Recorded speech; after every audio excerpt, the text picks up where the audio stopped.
الله عليهم بسحاب من ذهب وأكواب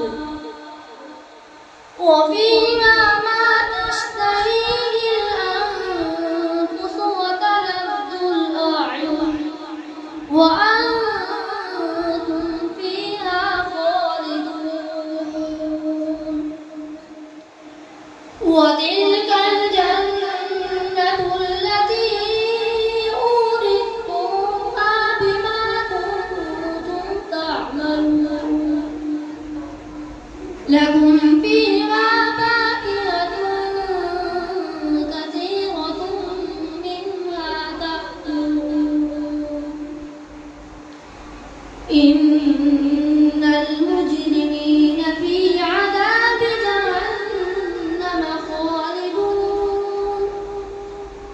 لا يفتر عنهم وهم فيه مبلسون وما ظلمناهم ولكن كانوا ظالمين ونادوا يا مالك ليقض علينا ربك قال إنكم ماكثون لقد جئناكم بالحق